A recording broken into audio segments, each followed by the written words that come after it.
And we're live. What's going on, y'all?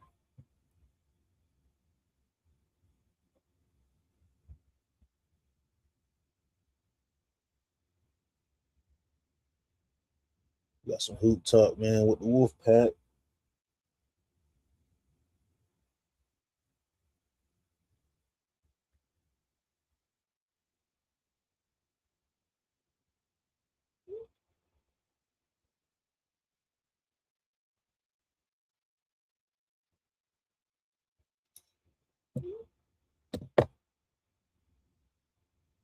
Yeah, man. Shout out to angry Lakers fan of the WolfPac, man. He made the thumbnail for me, man. I appreciate you, bro. Um, yeah, man. Just gonna continue the show. I know. And shout out to Path, man. We got Path in the building. Salute, bro. Appreciate you, man. We're gonna be talking some hoops. I'm gonna drop the link here in a sec. Um, yeah, we're gonna cover the NBA finals, man, and we're gonna talk some Laker basketball for a little bit, um, NBA free agency, some trades, drafts, all that, etc. But yeah, let me do some shout outs, man. We got Big Baby Sports in the building. Salute, bro. Appreciate you pulling up. We got Laddington. What up, dude? What up, man? I'm about to drop this link, man. So yeah, man. And then special shout out to Path for that $30 donation, man.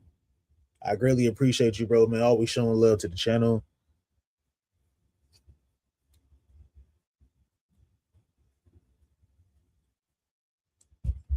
He said MB got traded to Utah.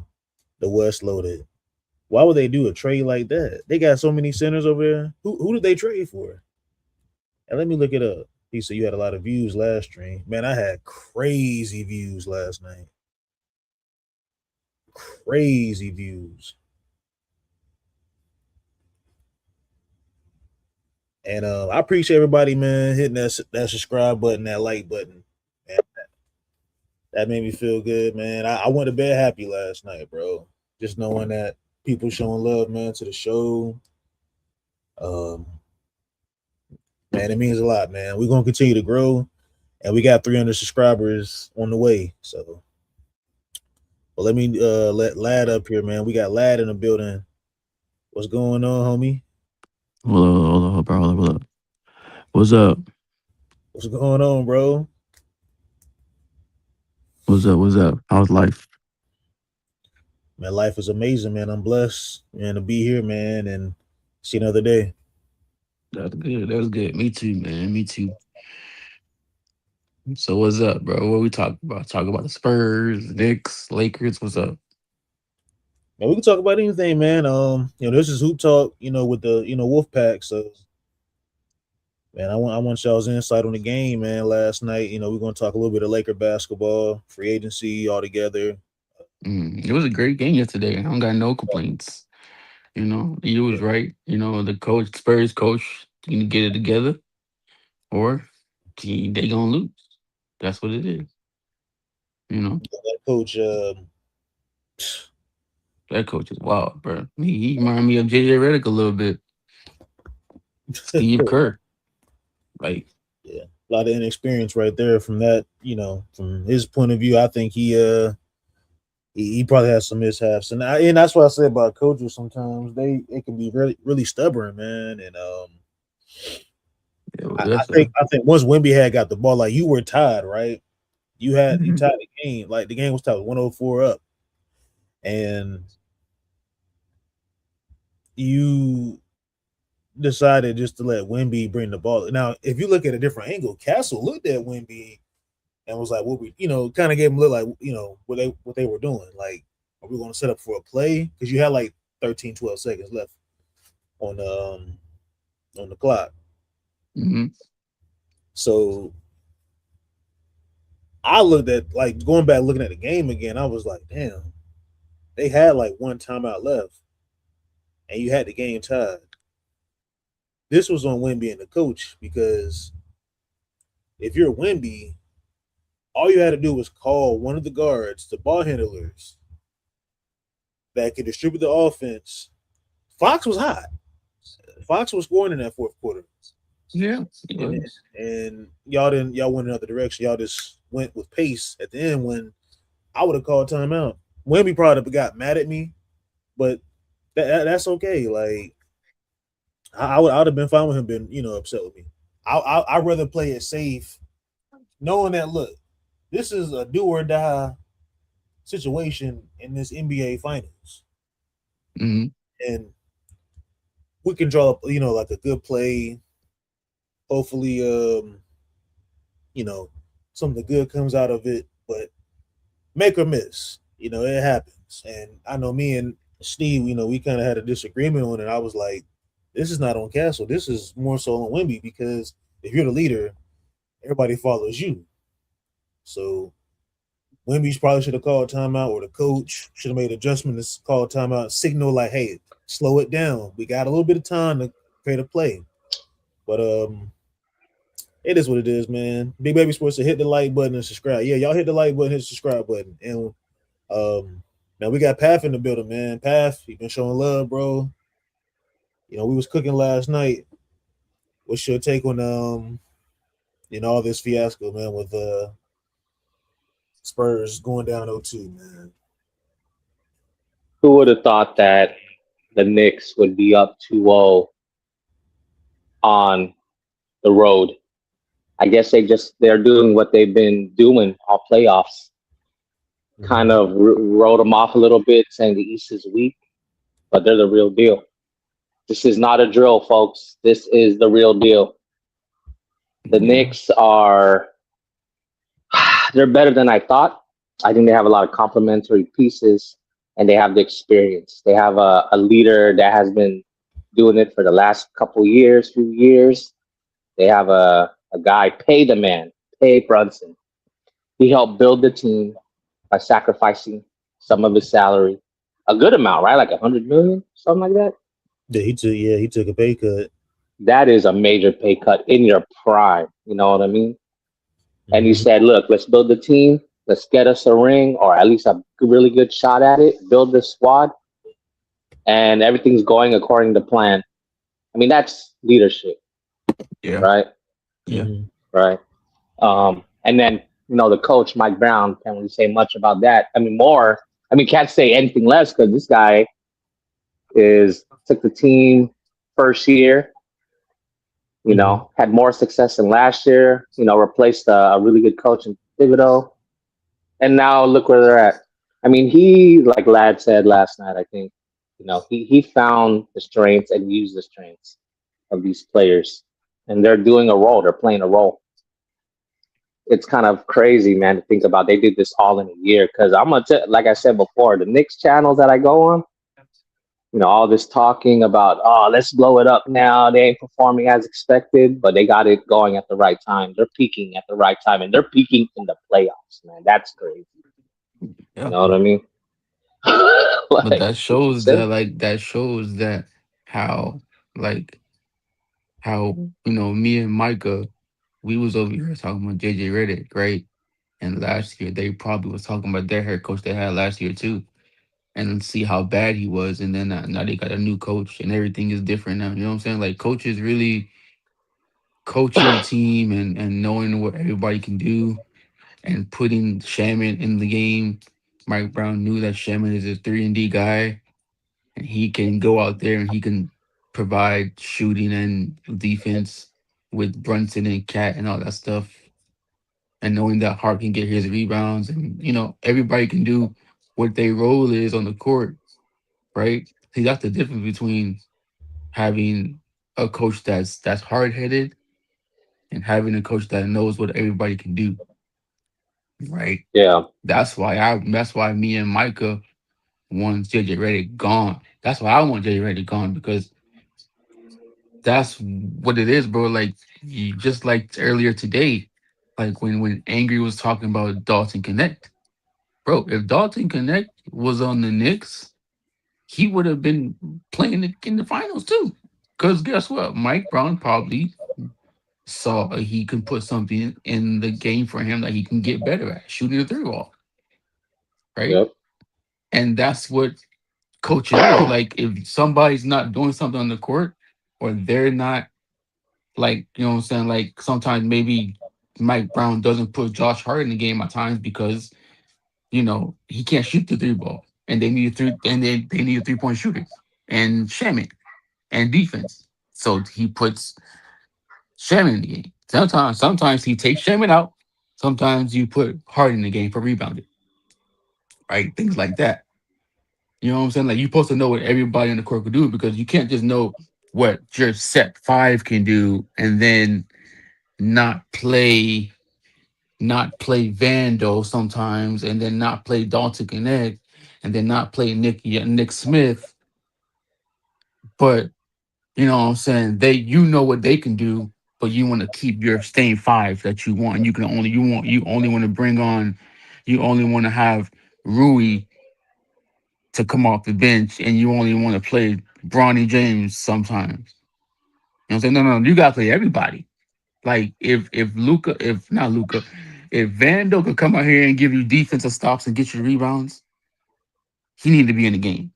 If Dalton Connect can shoot the three in the corners and stretch the floor for Luca and the Lakers, he'd play.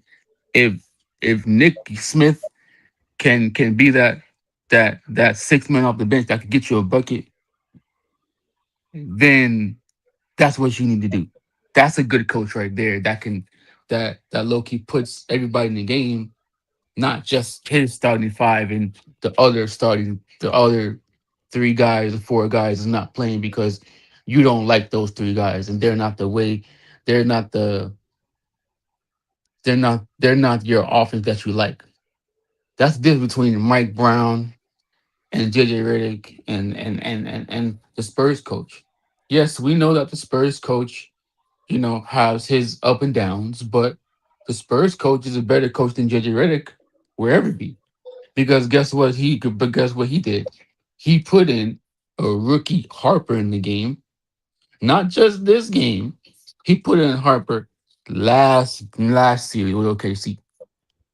He saw that, okay, cool. That that freaking that Fox was hurt. He put in Harper. Would you think our coach JJ Redick, that slow mother lover, would ever put in somebody like Harper or put in somebody like Dalton or put in somebody like Nick Smith, somebody like that can change the offense of the team or change the defense of the team? No, he would not because he's so stubborn in his ways and he thinks he knows it all. He don't trust those other guys. See, the Spurs coach trusts Harper, right? Mike Brown trusts Larry Sherman. He trusts his Duke number two for the Knicks. He trusts his Josh Hart. He trusts Mitchell, right? He trusts the guy that runs around, the little small dude. What's his name? I forgot his name. But yeah, he trusts him. He trusts Brunson, right? Jose Alvarado. Yeah. He trusts that's what I'm saying. Like our coach don't trust these dudes, bro. Our coach only trusts Luca, Austin Reeves, and LeBron James, and probably Rui. That's it. Well, they He have don't. they have good pickups too, right? The Knicks did some great pickups. They have guys that are on the bench that have experience that aren't afraid of the moment. And then Mike Brown is putting them in at times where they can be most effective and needed, right? And they Yeah, have but roles that are clearly defined roles that they can maximize their role instead of what we do is we expect DK or Nick Smith Jr. kind of raising their expectations to be a 20-point scorer. Man, like we're putting a lot of responsibility on these guys and they're not ready yet, right? We have a lot of young guys on that bench but too, but why you gonna say we have a letting go? No. They're ready. Nick Smith is ready. Dalton Connect is ready because check this out. Harper was ready. He played against OKC. So why can't our guys go out there and be ready? Right? Harper just got in the league. Right? Larry Sherman, yes, Larry Sherman, he didn't play last season, because of the coach, but he was still ready. Dalton Connect, when he was a rookie, he dropped 37 points in the regular season, dropped 38 points in the regular season. He was ready. Nick Smith, when he played with the freaking Tim with the he when he played against, when Loki he played against the Trailblazers, or Loki when Loki he was on the Lakers, and when he did go ahead and go play against he played with the Charlotte Hornets in the NBA. He was ready. So these guys are ready to play basketball. It's just that our coach is a dumb, mother loving coach that doesn't know what he's doing, that only wants to play his guys that he trusts and he likes and he loves, and he don't trust the young guys. And even with freaking Thero, right? You think Mike Brown would have Thero sitting down? You think the Spurs coach will have Thero, Vando, um um all Nick Smith sitting down on the bench? No, they will play those guys because they see that they have value on the team to help the team out. If that's playing defense, if that's shooting the three, if that's getting rebounds, why do you think Vando? Why do you think people were so happy that Vando was playing with Darvin Ham? Because Darvin Ham knew he had a system. He had he had he had knew that Darvin Ham can play defense on the best player on the court. If that's but that's somebody somebody, and he said, Vandal, listen, I want you to play defense on Anthony Edwards or somebody that's the next. You're gonna be the defensive stopper on this team, and I want you to get rebounds. So why was Vando playing so great with Darvin Ham, but now we get a new coach in J.D. Redick, and he not getting no playing time. He not playing like he used to play. It's coaching, bro. It's all coaching. It's coaching and what the players and what type of players that these coaches like to play. This JJ Redick dude, he needs to go. Like he can't be here no more because how in the world the Spurs played Dylan Harper? Harper got better. Look where he's at. Look where they're at. Knicks. They had a same coach that we have, not the same coach, but a stubborn coach like that. They made a decision to fire this coach, the last coach they had. They got a new coach in Mike Brown. And Mike Brown, the same team they had last year. But he put Larry Sherman in the game, Dukes McBride, all these other guys in the game. And now they're flourishing. Now they're playing together. Now they're moving the ball. Now they're playing defense, get rebounds, all that stuff. It's the coach. So, Well, I also think it's a lot with the personnel, right? Um, uh-huh. JJ inherited a certain type of team with certain types of players. They got a certain Mm-hmm. play style. The Mm-hmm. Spurs, they have a bunch of young guys. It's more wide open, right? Mm-hmm. They don't know how Wemby's gonna play, right? They kind of do. They kind of have more of a flowing offense than us. Us, we have guys that need the ball in their hands. They're kind of ball stoppers. It's very ISO heavy, um, and that's where kind of like our play style is kind of limiting us in a way, right? We're playing different ball than these other teams. Like the Knicks and the Spurs, they kind of run more. They run a lot, right? They have offenses that's pass heavy, right? Kind of like OKC. They're a Mm-hmm. heavy motion, heavy pass offense, right? Mm-hmm. Um, and the thing is, we have stars like Luca, LeBron, Reeves, who, in order to be effective, they need the ball in their hands consistently, right? And we take up a lot of the clock.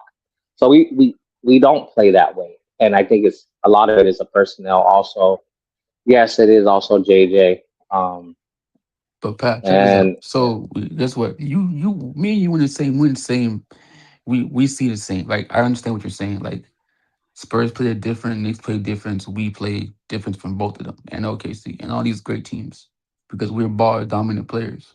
We have ball dominant players like Luca, Austin, LeBron. So you can't win basketball. Seeing what the Knicks are doing, you know, seeing what the Spurs do and how they play their offense, you think we gonna come out here next season and win games with our offense? Do you think we're gonna win championships with that? With that ISO basketball with that ball dominant players having Luca and Austin Reeves, if we keep with Austin Reeves, you think we're gonna win championships with having a ball dominant point guard? No, we're not winning championships like that. You're not gonna win championships with freaking Luca at the top of the key. Him over here, you know, getting trapped. No, you're not winning championships like that. That's why I. That's why I think for real. I'm being for real right now because I know me and Eric probably talked about it later, like probably last week or 2 weeks ago. Me, I don't think you're gonna win championships with Luca, bro.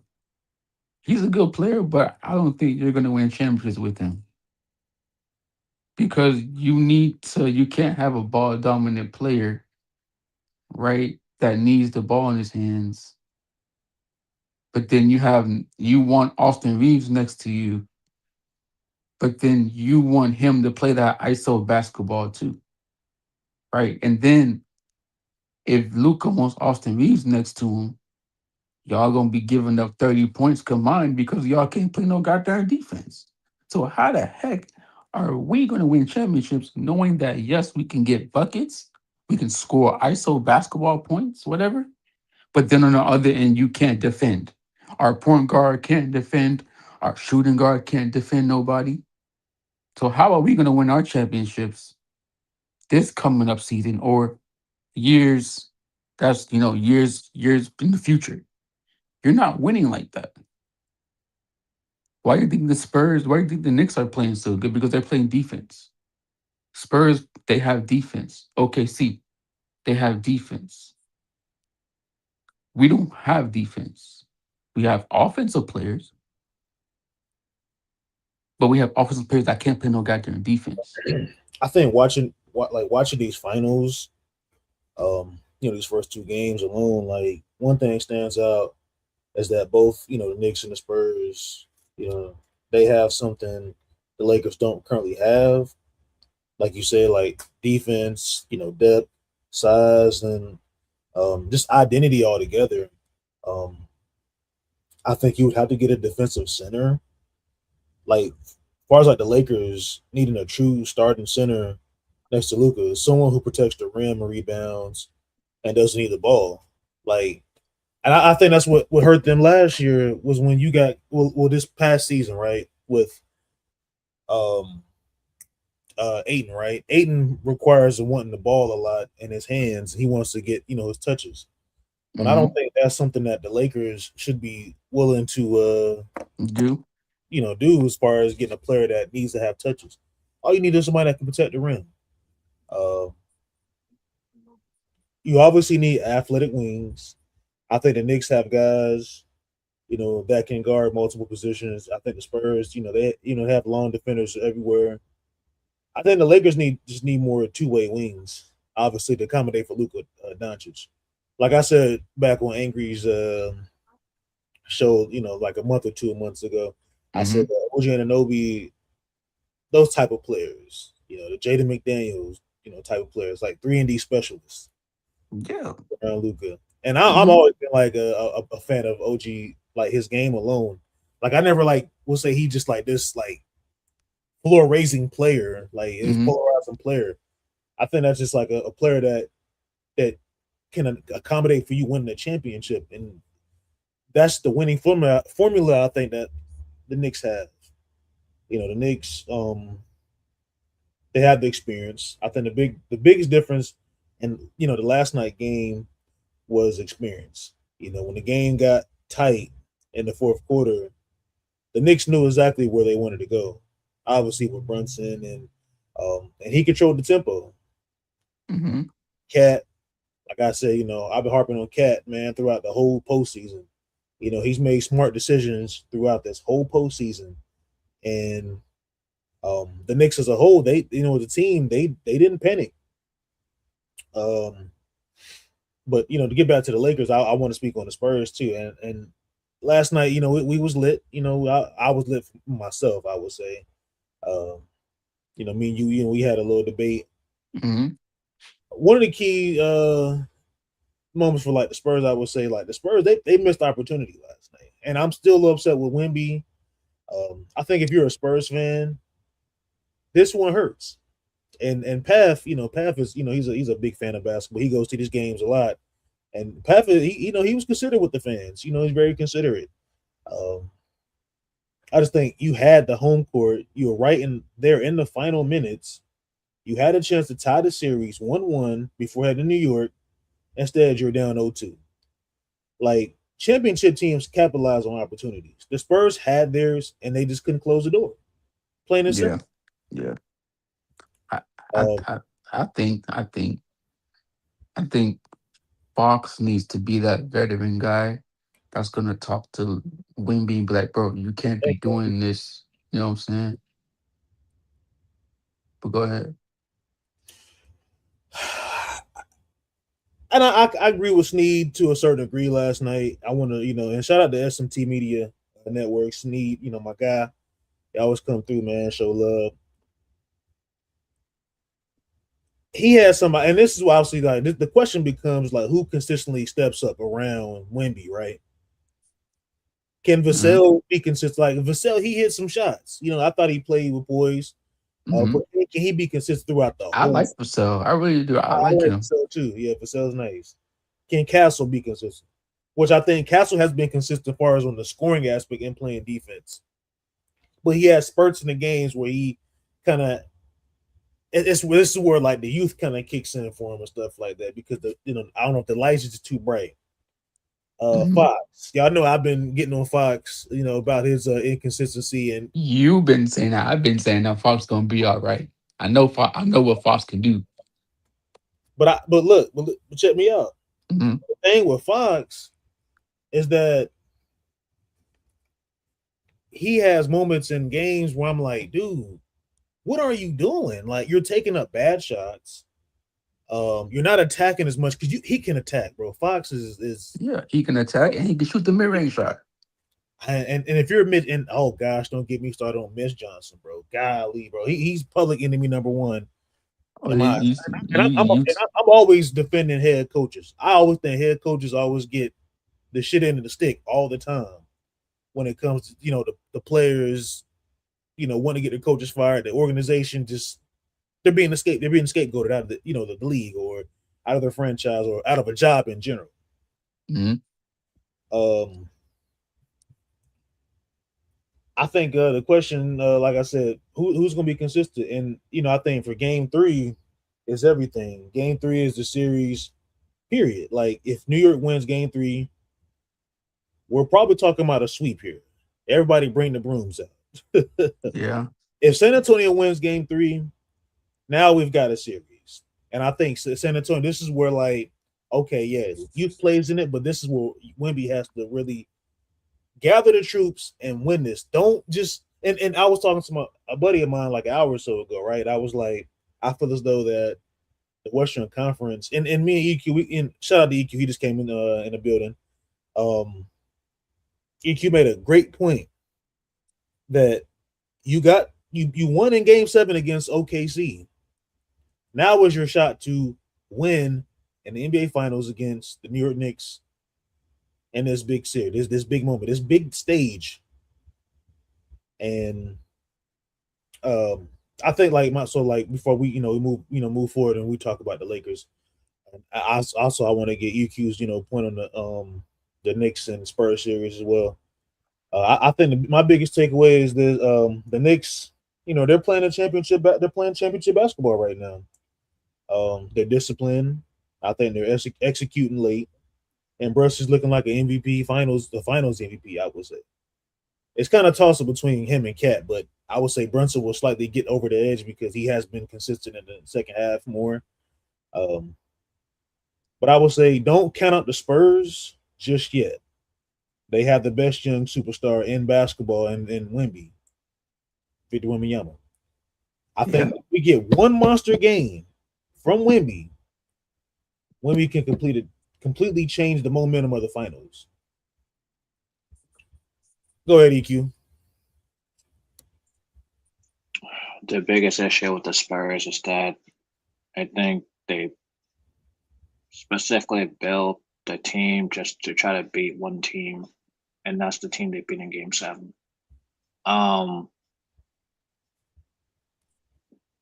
mean, it's unfortunate, but I mean,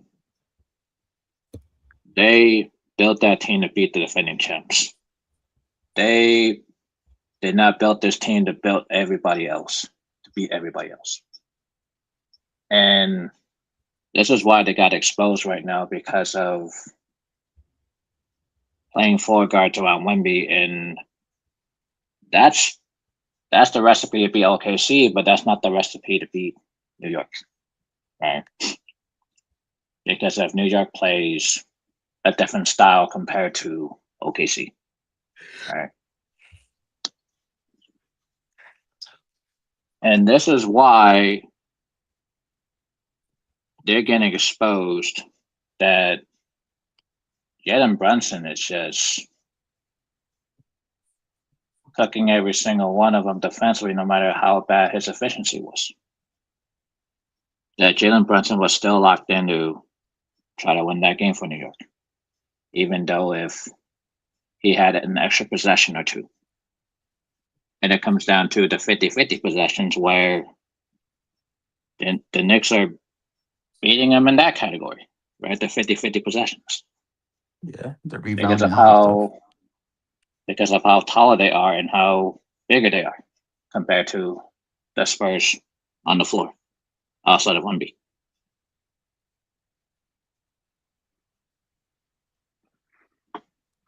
I mean, I'm hoping this becomes a series if the Spurs can win one over there at the Garden, which is probably the loudest place in the whole NBA. I mean, we'll see, but it's just at the same time, it's just they have to make some changes quite a bit. It's like this four guard stuff is not going to work against New York. Mm-hmm. Yeah. But That's Eric, why I wasn't think. we? Oh, go ahead, lad. Go ahead. No, Go you ahead. good. Eric, wasn't we playing like the same style like the Spurs were playing the four guards? Wasn't we? Wasn't the Lakers playing like that too? No, Like no, last year? what they had. I mean, last year they basically won out the entire starting lineup because there was no bench rotation against Minnesota. There was no bench rotation And against this year Minnesota. is the same thing or different with us? It's different. It's different. It's different. It's just you just don't have enough. You just don't have enough like players that can give you the intangibles. Yeah, that could do both on both sides of the floor. Mm-hmm. Mm-hmm. Yeah, and Yeah, the intangibles. The Knicks and the Spurs, they have players like that could do both. Mm-hmm. Mm-hmm. And that's the difference between our team, though, like the Spurs and the Knicks, and our team. We don't have what they got. You know? I mean, I wouldn't run four guard lineup if it was my team either. I wouldn't run four guys on the floor. Mm-hmm. Nah, I That's why I wouldn't. said last night. I was talking to Lad and Path, and before we ended the live stream last night, I was like, maybe they should probably consider running like a two big man lineup. Or you could run two wings, a center, and two guards. Yeah, No power forward, and yeah. yeah. At least show, like I always say, like Miss Johnson. He always has like these adjustments where he wants he. It's kind of too late, but then it's like Yep. he makes the adjustment at the right Yes. time in a sense. Because he's rotating the same guards over and over. Mm-hmm. Like you're playing Basile, Castle, and Fox. Yep. And then you're putting and Harper. Team like, oh my gosh! But If you're going to play Fox, don't put Harper in the game. Yep. Take Harper out the game. Yep. Hey, yo, check this out. But But like, if you're playing Dylan Harper, then and we're gonna get to your question in a little bit, Larry. If you're Mitch and you're playing Dylan Harper, just keep Fox out of the game. Don't play Fox and Harper at the same time. Yeah, because Don't one need gets two lost. ball handlers. Yeah. Mm-hmm. One but gets lost in the mix. But isn't that the same thing what JJ Ray be doing too with our team? I mean, if you look at the comparison, Reese and Luca has been playing too many minutes together, and there was no There was no key substitution to take Reeves out or take Luca out. They Mhm. just they just ride Reeves and look at the entire time, and that's the difference. Like, Okay. So Larry says, I got something for y'all. You're signed as a Lakers GM tomorrow. You get each one signing or trade to fix them. Who y'all going with? I bet I'm gonna go first. You go first. I feel like it's a question for Lad. I think No, no, like, no, no, hey, no, look, no, you no, look, no. look, Uh-uh. you're I would say guess, but you're not a guest because you're LWO family. So Yeah, this is your basically your show too. Man. This is you, EQ, and Pav show. So gotcha. But um, I want all your answers first, and then I'm gonna probably go in between you y'all. know what, Pav? We gonna ask Pav. If Pav, if you're Pat, still there, we gonna have Pav answer answer that first. question. mhm. And I mean, Loki, we can all answer like together. We can all have like a different take on it and see No, which one. You know. no, Kafka start. Hey, Prath, you there, bro? I'm here. What's up? Can you read the comment and answer comment? Because oh yeah, you're gonna go first, and then we all gonna go around like as a 10 panel. Because I think Okay. Yeah. all of us have different takes on it. Mm-hmm. I got something for y'all. You're signed as Lakers GM tomorrow. You each get one signing or trade to fix them. Who y'all going with? Oh, so what are we One asking trade. here? That's a tough question, man. He said, Yeah, "Who And are you're you the signing? GM Who are you tomorrow. trading to fix the team, the Lakers?" No, you Oh, have the sign option or the trade option. Which option are you going with? You can't pick well, the okay. sign in. I would definitely have to sign Reeves because he's a trade asset, and then I would get someone that can Get play whatever. better defense and can Yep. handle the ball somewhat. Yeah. Who that Yeah. is? That's available? Sign and trade Reeves. Yeah. Oh yeah, yeah. That's. Yeah, That's the only way to get players, right? Because if you have to draft, that Yeah. takes time. Yep. And then to get free agent signings, that's hard to do, right? Because Yep. who is really Because of your available? cap situation. Yeah, because of your cap Yeah, situation. Hmm. yeah, that too. And then good players teams are going to want to keep, right? Yep. yeah. So it's tough. But definitely, I would start off with signing Reeves, get him ready for a sign and trade somewhere, and bring in a good, maybe a 3 and D, someone that can shoot, that can be a better catch and shoot type of player. But we need more defense. Um, I would start on the perimeter. I would also look at the center position. I just don't see a lot of options for center right now. Yeah. there's really not a lot of options as well. I think one of the centers. I think I would probably. I mean, I don't know if I did hear something about he might not be moved. It'll probably be like Walker Kessler. Um, I think you're getting a little, some rim protection. Elite rebounding. And he don't really need the ball. Um, I think he'd probably be like a perfect fit next to Luca. I think he can, catch lobs here and there. I'm not sure if is he really like a really good 3 point shooter, like stretch five. I don't know, Nah, I never seen him shoot the three. but I would Mm, say like for Luca always likes the lob threat. So like imagine Luca throwing lobs to like a Kessler or all game while Kessler protects the paint. I think Mm-hmm. that's kind of the move that changes a team from a playoff contender to a championship contender, and Mm-hmm. then maybe address like the wing, you know, situation. Uh, I have a different take on this, y'all. Let me tell you what I was GM. I'll do this. Okay. I know Angry said he not gonna talk about he won't never get nobody from the Heat, but I'm doing this. Because I have to do some more research on Walton Kessler because if he can shoot the three, and then that would be a good thing for me because I like big guy centers that can shoot the three now and get rebound and catch lobs because that makes the floor for everybody, and that's what Luca needs. But for me, I'm signing and trading Austin Reeves. I'm letting LeBron go, and hey Eric, can we sign and trade LeBron too, or is we can just let him walk? Lad, it's only one move, man. The Oh, okay, question's one one move. move, man. Oh, You damn. can't name so many moves, man. Oh, okay. Only one move, man. Okay. Gotcha. Okay, so I'm signing. So I'm signing and trading Austin Reeves. Um, n- yeah, I'm signing and trading Austin Reeves, and I'm calling the Miami Heat to see what they want to do. Cause I'm gonna probably go get um their center, not Bam, Khalil Ware, and and if they want to make it work like that, then I'm gonna probably ask for Khalil Ware to be our center with Luca because he can space the floor and shoot the three and play defense in the center position.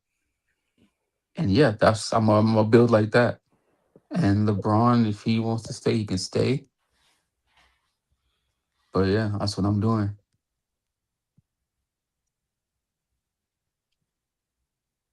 That's how I'm building my team. I'm gonna give me a center like that.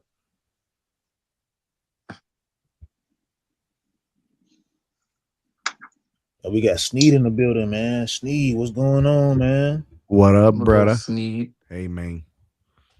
What's going on? Just listening to your proposed ideas, you know. Yeah. But so let's say somebody said that they want to keep Austin Reeves, but then sign and trade LeBron. I was kind of thinking about that too, though. Because if we sign It's and trade only LeBron, one move.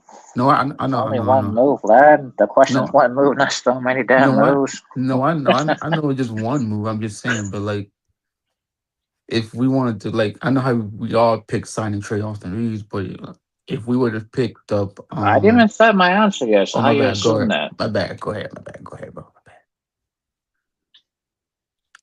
The biggest answer I have is moving up the draft board. Mm. Mm-hmm.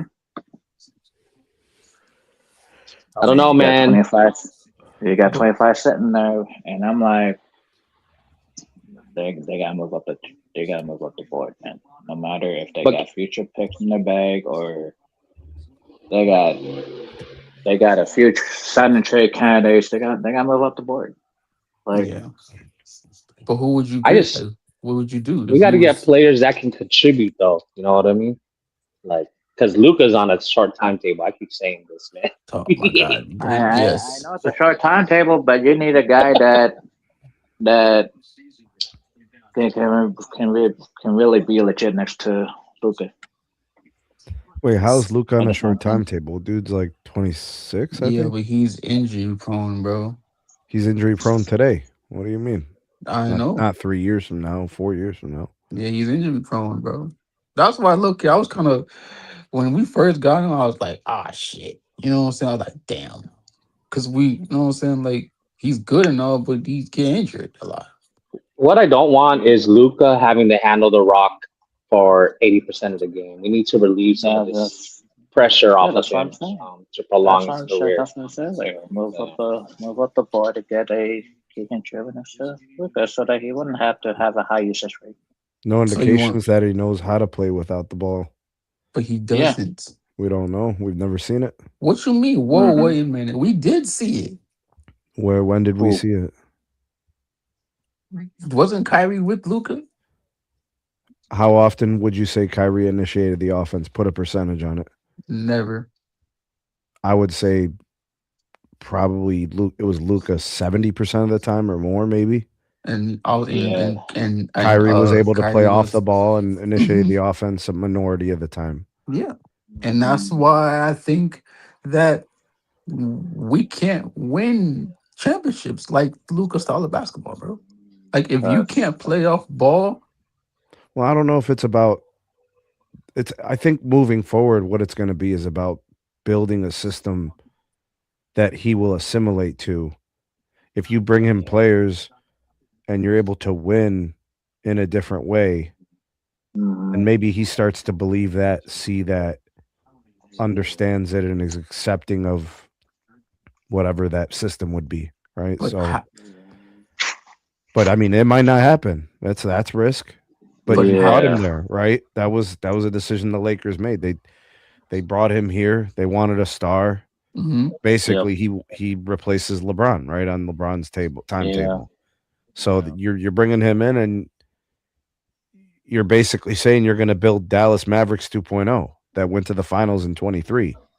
Yeah, but I Or mean, what was that, 24? What year was that? Yeah, 24. That's 24. yeah, But but I don't like want to see 35% usage rates from Luca. Luca, That's not that's a what. Yeah, right. Yeah, but That's no, that's not a formula for I'm with you, Pav. longevity. I'm with you. I don't want to see that either, But that's bro. going to require two things. It's going to require JJ to be creative and Luca to accept what that looks like. You're going to have those two kind of things happening at the same time. And it doesn't have to happen overnight, right? Like this is a No. evolving roster. It's an evolving system. Mm-hmm. Yeah. But like we saw how Luca and Kyrie was playing, and you saw how he was still ball dominant with Kyrie next to him, I know, but right? they got how far, right? And then they hit their head on the ceiling. Yeah, because who had the ball at the top of the key? Luca. There was no ball movement during that time, right? Was there any ball movement at that time? At that time when they was losing the fourth quarter? You talking No. about the finals? Yeah, there was I mean, no. I remember what I remember about that series is Luca self-imploding. Yeah, So, I mean, those are things he has to learn from and get better from. you think he got better from it? I couldn't tell you. They haven't gotten out of the second round. So, All right.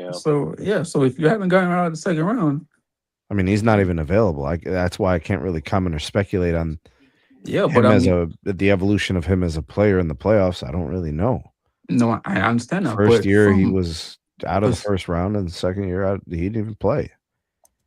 So I mean, from what you saw from the finals, and now I didn't like what in I regular saw in the season. finals, bro. Honestly, No, I know. Me too. I don't either. I don't like that type of offense, and I don't like his type of game. But I'm saying, like, from what you saw in the finals and what you seen in the regular season, like last year in the regular season when he did get here, and what you saw now from the regular season now.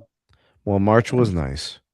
You know, Yeah, if they were to create that as a sustainable offensive system, I like that, bro. But the ball wasn't sticking really. You know, it was moving around, and that's something that they have to do more of. But Yeah. but there's times where the ball do stick a lot. Look, he You know? has a huge, massive belief in himself that he can score over anybody. It's going to be hard to take that completely out of his game.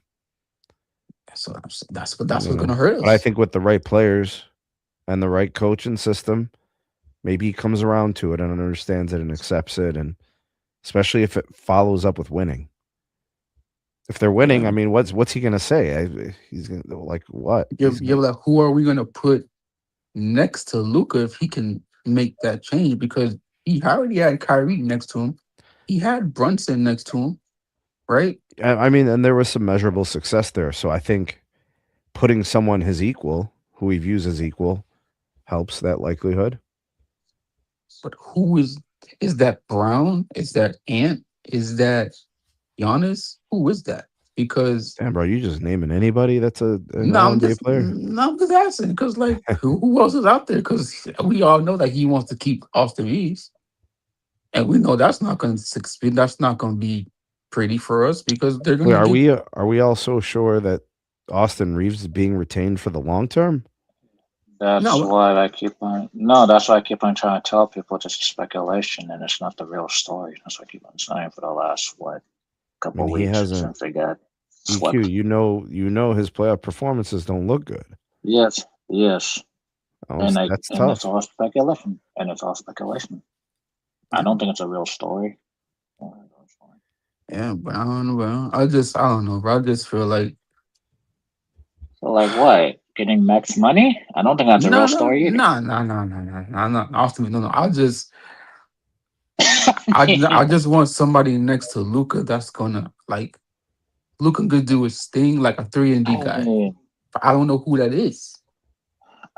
I think Luca needs more than what Somebody Dallas next to brought him. 2 years ago. Yeah, I don't. I think it has to be something different than the 24 Mavericks because Yeah, I don't like that. it just doesn't. It only It's not works gonna against work. certain teams.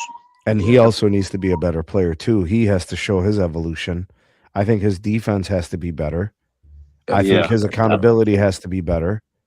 His His leadership leadership has has to to be better. thank you. Yes. Yep. A lot of Mm-hmm. those things he has to show growth. And he yeah. hasn't shown them yet. Still playing the same way of basketball. Still playing at the top of the key. Still setting the pick at the top of the key. Still shooting bad shots. Still not getting back on defense. It's a lot of things that he has to work on, and he hasn't worked on it yet. But we I saying, mean, oh, he's this guy, he's this great player because he can score. But you still got all these efficiencies that you have to work on. But we still think that you're a I good player. But mean, how are you gonna win championships when you need to get better at these um, set of things? I mean, isn't that kind of the same thing with Wemby on offense as well? That that he needs to work on. Like Yeah, but it's Wemby's kind of the same thing with 19, Wemby. 18 years old, Eric. He still got a long Yeah, time to but go. this yeah, but this is his first finals, I and understand that. But first I finals, 19, mean, 18 years old. Luca was in the league for a long time now. He's 27 years old. I think Luca just. I think this is who he is. I think it's something that Yeah. you like. I think Hummel's probably got the right approach on this. It's going to be very tough to see a guy. How many guys come in the league 8 years and then reinvent themselves? It's not often. Yeah. Mhm. yeah, But do y'all think like Nico knows that what Snead said that, you know, he can't really renovate he can't really switch up his game?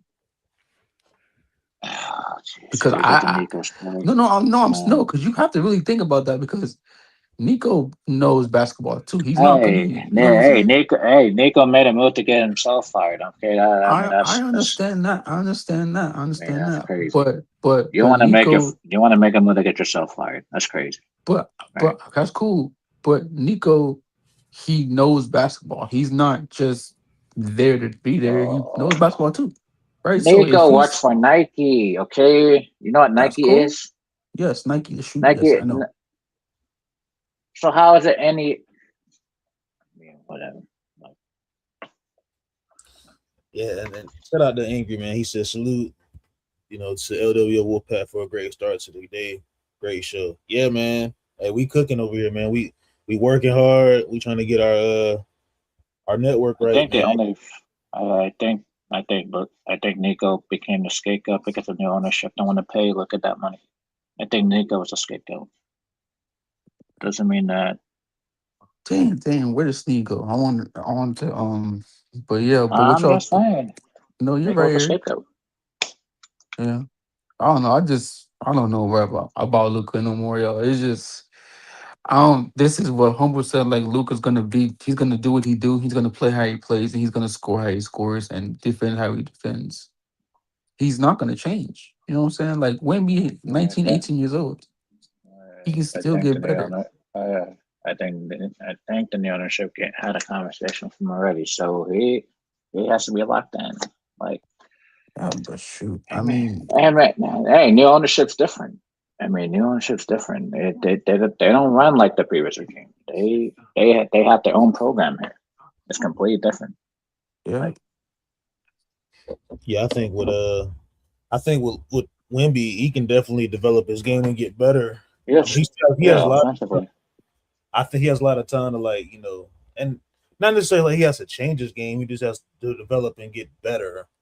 In order with Luca, like Luca's already more of a well polished player, and that's who player he is. Like we know, like he lacks some abilities like defense, for example. He's not a really good defender. And that's just who he is. I think that's a player that with Luca, you have to have supporting cast around him to pretty much hide him on defense. Offensively, he can get your team, like he can carry the load as far No. as the offensive end. But I don't like the word hiding because hiding is basic like mhm. hiding is basically like, oh, this guy's a straight up cone. It's like he's not gonna do nothing. I'm like hmm that that's That's terrible because I mean, shoot, Brunson's playing effort on defense, and people called him like, "Oh, we got to hype Brunson," but guess what? He's stepping up to the challenge. So it's about that the willpower to change that dynamic right there, and that's what Luka needs to change that to play. dynamic The willpower because to want to play defense. yeah, that And dynamic needs to change I don't think you're gonna see that. because I think with that, I think it's just like I said, like it's just physicality. Like he lacks like moving his feet and stuff like that. I think he can get effort. The lateral quickness. And that's I could say the same thing like for Jokic. Like Jokic and play like I mean, yes, he can't people really move his feet, but he at least he gives effort on defense, I would say. I think he led the league in NBA last year in steals. I mean, people said about Brunson since he got to the New York Knicks, and he stepped into the challenge in the finals for 5 steals yesterday. So, I mean, like you have to change that dynamic where like you can't take that and go, okay, this is what I'm gonna be. It's about something that he has to put in the work to change that, right? And this is where it becomes an issue with Jokic because it's like, oh, we gotta hide Jokic. I'm like, you can't hide Jokic if Jokic is not gonna do the other things. You can't hide Luka if he's not doing the other things because it's just still gonna be the same thing. One guy not playing defense on the other end. If you don't, even though you try to hide that liability, that liability still get exposed because he's not gonna do any other things that needs to be required on the court. Yeah, and that's why the hiding stuff don't work no more. It's like you're gonna get exposed underneath the microscope every single game. Like, I think what like reason I brought that up is that you have to get like players that have to like hide them too much, and sometimes I don't know what goes in these players' heads like far as being a teammate, but it's like when I got to I got to defend my matchup. You know what I'm saying? Like. If you had him on defense, he has to do the other things though. Like he doesn't do right. the other things that's required, then he's just gonna be a liability the entire time. Yeah. Like you might as well. And Eric, guess what? We don't got time for our point guard to get us 30 points, but be a liability on defense. It's the same thing. It's the same thing with Austin Reeves, right? Yeah. It's the same thing. Hey, we don't have time to hide Austin Reeves. Hey, right now, Eric, I want both of them. I'm sorry, Luka's cool and all, but from what we talking about, bro, I'd rather just let Luka go and let Austin Reeves go. I always look at the bigger picture than try to fix everything right now. It's like I always look at the bigger picture than fix everything right now with band-aids. Yeah, but from us talking how we talking, and I just maybe we do need to just trade Luke and go get rid of Austin Reeves and go get a whole new point guard and go get a whole new shooting guard and go get a whole new center. That's why I keep on saying it's one piece at a time. Yeah. Cause angry because I'm. Lucas is still gonna be here because Walter still trusts that. Yeah. I mean that's his biggest investment, and two, that's they had a serious conversation, and I don't think they communicate every single time like that. This is his franchise that he has to take over in different things. So he has to be that leader.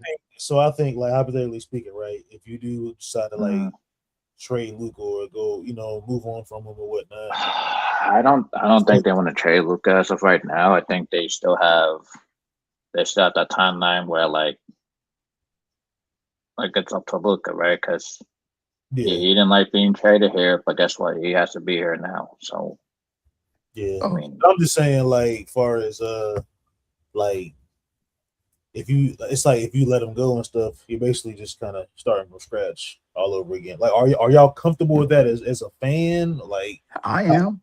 I'm comfortable with it. No, you're not. No, I think Well, I think not right now. it's not a good look for the It, franchise. it Let him go. no, it's very uncomfortable because you hired all these new people and all of a sudden Lucas not here no more. Like this is crazy. Like yeah, but it's I mean, if you think about how we was But talking about, unless you get like Jokic back or something like that, or yeah, but like unless you I get Anthony think Edwards or something like that, or Giannis or something like that. I mean, Anthony Edwards, I'll take Anthony Edwards, but like, if you get somebody like that, right? And let's say you go get your point guard, like a young point guard or somebody like that can grow with Anthony Edwards, right? look, Or I'll say this though. I look if I'm the front office, I'd be like more so of, and EQ said it too. He's like, if you set a timeline, like a yeah. time for when like you would like, I'm basically challenging Luka. Like if hmm Yeah. it done Yeah. in another Yeah, season, because then it's time to and the other score. reason why I say that is because the previous regime they don't challenge Luka. They allow this stuff to continue because of. continue. Mhm. Yeah, Hey, But this listen. regime is not like this current regime is not like that. Hey, So Eric, check this out, Eric. it was Luka's what. gotta be Luka's gotta be careful. Luka's gotta be Hey, careful. hey, hey, Eric, check this out, Eric. I'm giving Luca till the end of next season. Off the Oh yeah, he's got I'm 2 years. giving no. I'm giving The, him till next not this season, next coming up no, season, no, no. The new regime is giving him 2 years. 2 years. All right. Well, I'm Yep. giving him 1 year. They can give him How two you gonna years. give him 1 year? I'm giving him 1 year. I want to see what he can do in 1 year. If he can How change you his gonna give him one ways. year? The old regime didn't do much for Luka to begin with. They just got him just to got him, and All they didn't right, do all anything right, else. okay, cool. I'll give him 2 years, and then I'm gonna see what he can do. Did But they if have he, to give him 2 years? but They didn't guess give him what? But two years. if he out here start effing up in I year mean, that's one, fine.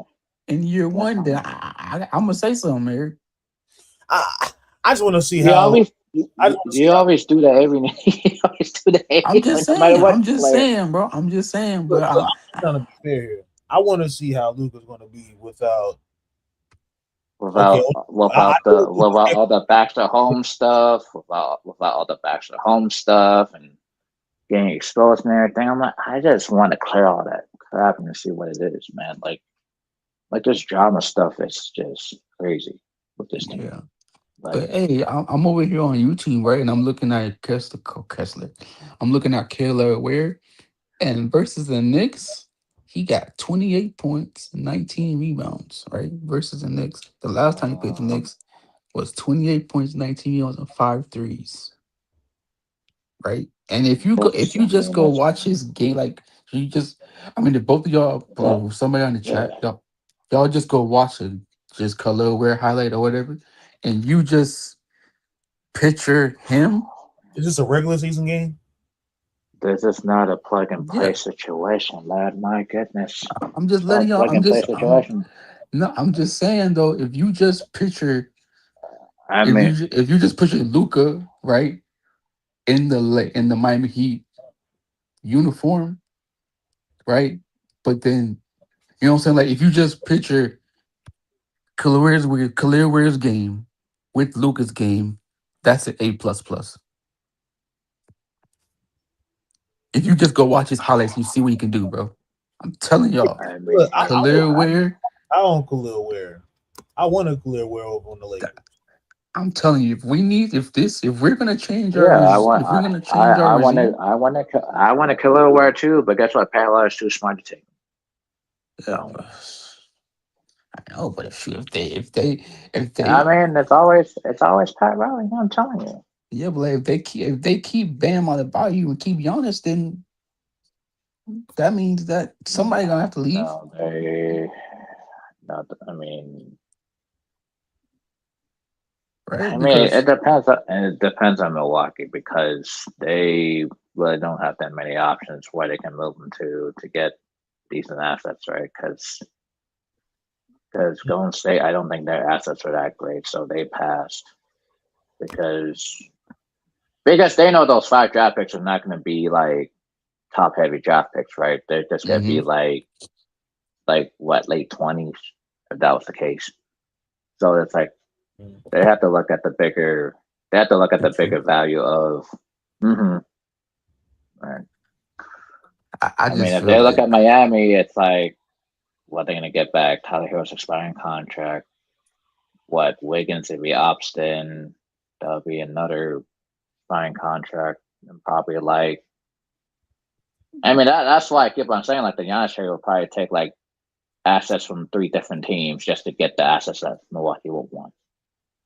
Right? It's not gonna be one team's assets; it's gonna be 2 or 3 other teams' assets to but can we make the Giannis but trade go through. but would we be able to get somebody like a Khalil Ware for help next like to be our center with Luca? Or you think that's not That's gonna work? Like the that's why I money or said something. that's why I answered that's why I answered Larry's question earlier that they have to move up the draft board to get a substantial piece next to Luca, right? Yeah. Because because 25 is like looking at a bench rotation player, right? Mm-hmm. And with our bench issues, it's not going to fix a starting lineup. So that's why I'm looking for like starter level players next to Luca instead of trying to sub out Luca and here's this guy off the bench, right? But Because can we? Can I'm not gonna come on my bad before you my bad. But can we let's say we move up, right? And let's say we move up and we call the Miami Heat and we say we'll move up, but we Miami's going to want ask for a lot for that. Miami's going to oh ask for a lot for that. so Yeah, then they're gonna ask for it. Okay. I mean their pick is basically a lottery pick. It's not like a I'm middle of the pack pick. It's more of a lottery mhm. pick. So it's I'm like not you're gonna have I to mean, give up like something. but like for me, I'm not saying like get their pick. I'm saying like we move up. Let's say we move up to wherever we want to move up, right? Mm-hmm. And then Mm-hmm. when we move up, we have Miami on the phone, but we move up and we call Miami. Listen, I we could mean, take we're taking we're Miami might not be the only team. Miami might not be the only team that's trying to move their pick. I mean, yeah. Oklahoma City is another team. But like, can we Um, still move up, Eric, and still like trade our let's move up pick to go get Khalil Ware, or no? We can't do that. Yeah, yeah. The reason why you can't do that is because of Miami's cap situation, right? Oh, Miami's cap situation is a mess, so that's why they have to move on from Tyler Hero and try to move try to other move pieces to Andrew go get Wiggins. Giannis. Gotcha. I mean, Wiggins is a player option. I mean, nobody knows if he's going to opt in or opt out, right? If he opts out, then it clears up their cap space. But so Wiggins' play option is still pending, and that's why they had to make a move to make the cash situation better. That's why they had to go for the Giannis move because so that they wouldn't be stuck with Hero's contract Hmm. and Bam's contract and Wiggins' play option is still pending. So that's why they had to make the move before Andrew Wiggins exercises his contract. Right. This is where Miami's at. Yeah. Damn, bro. Fucking Khalil Ware got Khalil Ware had versus the Spurs. He had 25 points, 8 rebounds, and 2 blocks. Yeah, he's a great building block for Miami. He's a great building block for Miami. I'm sorry, bro. I would do anything to trade him, bro. Yes. I mean, I'm just saying what the cap situation is. I That's what I'm know, bro, saying. but Miami's cap situation is not good either. man, Like, I'll do anything to go get Khalil Ware off Miami's hands. I'll give them 2 picks. I don't that care. was, I mean, Because, like, do you see anybody that's in the draft that's gonna be like a Wimby or a Khalil Ware if we have to move up? Like, if we do move up, I mean, there are killer wear type players. There are, um, the guy from Houston, right? I mean, Ahmed Thompson's game is more like predicated to defense and his offense doing his work.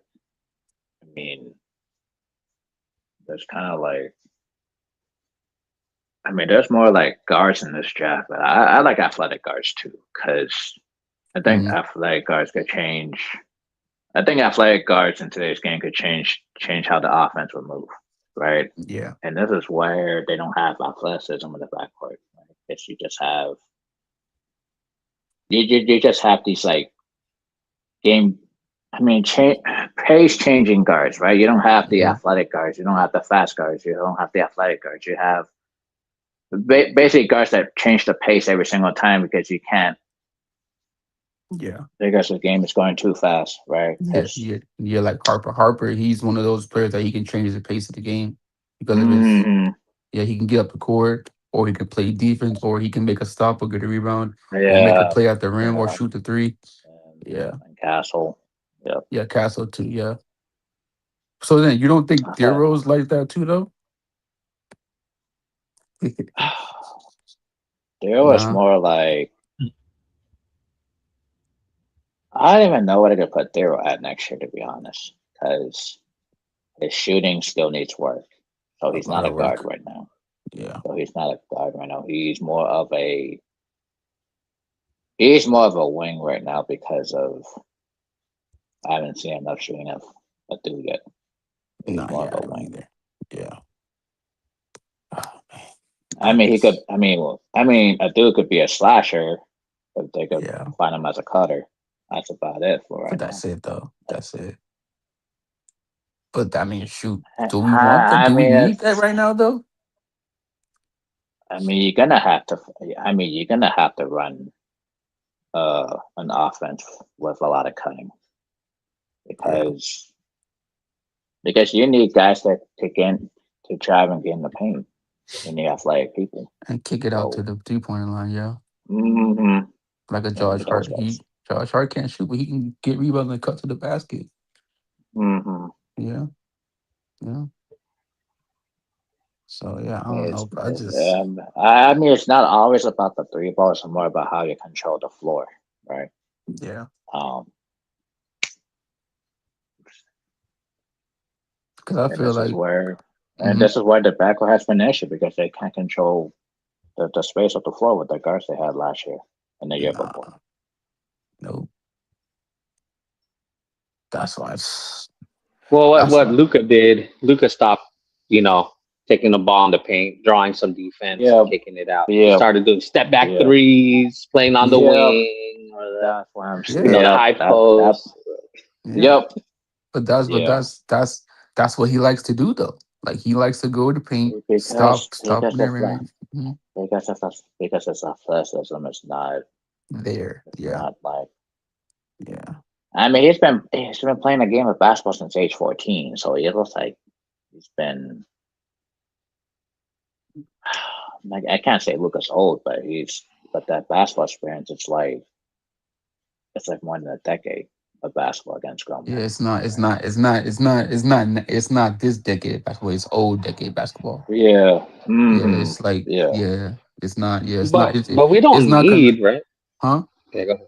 We don't need him to be highly athletic. I mean, look at Kobe in his 13th, 14th year. Path. Hold up now. Hold up, Path. Hold up, Path. Hold up, Path. Pat, let me just name you some athletic guards that you have in the league. They got I'm gonna name Brunson because Brunson is athletic. Brunson, Shea Alexander.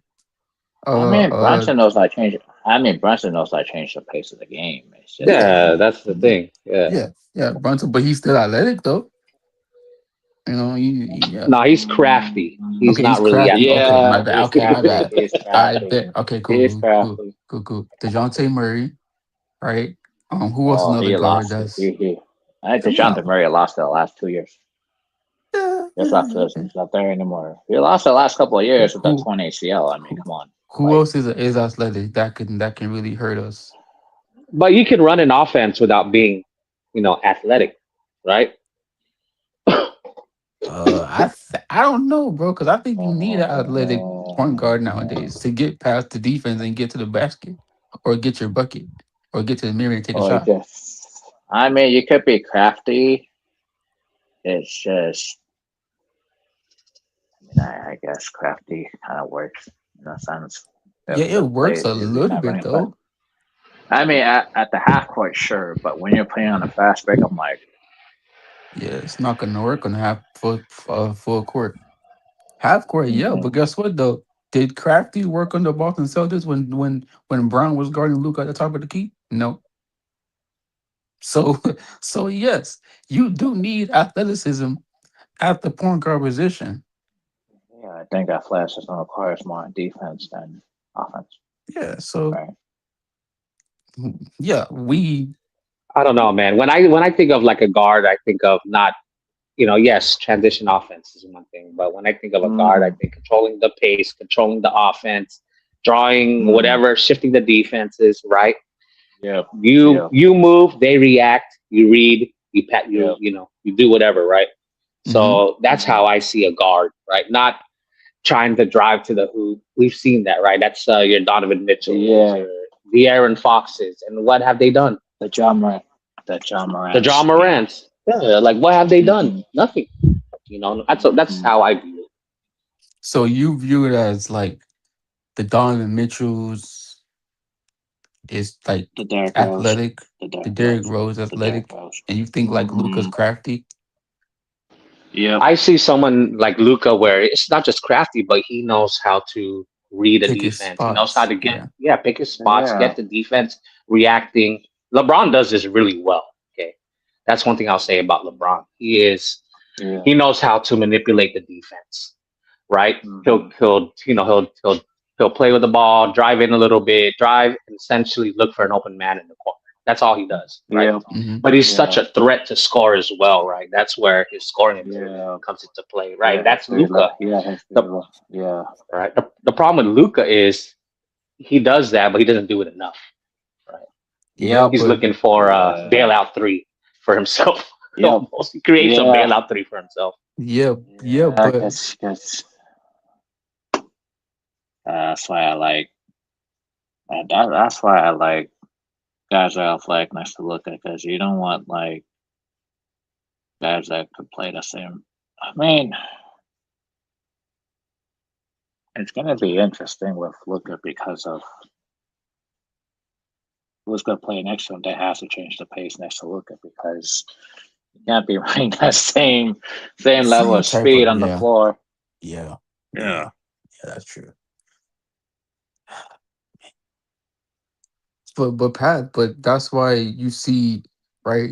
See, look, Luca was crafty in the finals, but what happened when he was guarding? He was going up against Jalen Brown.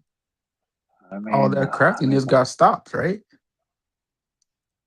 Because you need quickness and athleticism to get by your defender sometimes. I just think that Boston had like a defensive unit that was ready for Luka and Kyrie because they had Yeah, they did. Derek White, Drew they had Holiday, Derek White, Drew uh, Holiday, Jalen yeah. Brown, Jason Tatum, at the Pritchard. Um, I mean, look just at had this too game, many right? This different guys. last game, right? Mm-hmm. It Mm-hmm. was difficult to get shots, right? They held each other to 105 points. That's low in these Yep. standards, man. It's a defensive Yeah. game, and Yeah. that was Yeah, they play defense. Yeah. Mhm. So check this out. Let me ask you a question, right? Let's say you plug, you keep the Spurs, you keep the Spurs, right? Let's say you keep the Spurs.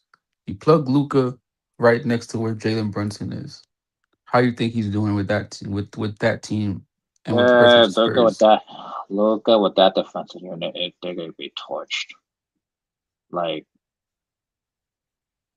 See, that's what I'm saying. Like that's where I put two and two together. I just tried to yeah, you said it. that's why I don't want to build a team like the The Mavs Spurs or because the of. Mavs. I mean, I wouldn't even build a team like the Mavs too, because it's like you're gonna need the two wings, you're gonna need Yeah. the Yeah. center, and then you're gonna need a guard that plays at like a different pace next to Luka. Man, So me, I'm just I'm sorry, y'all. I'm just getting rid of everybody and just get a whole new team, bro. Go get Anthony I Edwards, mean, go get somebody like that, do something. I don't know, it's bro. not. It's not about having a whole new team next to Luka. It's about having that schematic fit with They just got to change things schematically. It's just Yeah.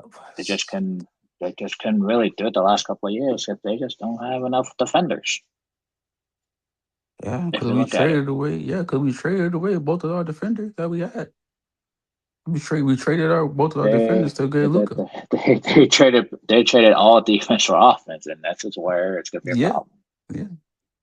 For who fault is that? Is that JJ's fault? Is that Rob Palinka's fault? Everybody knows whose fault it is. Genie's fault?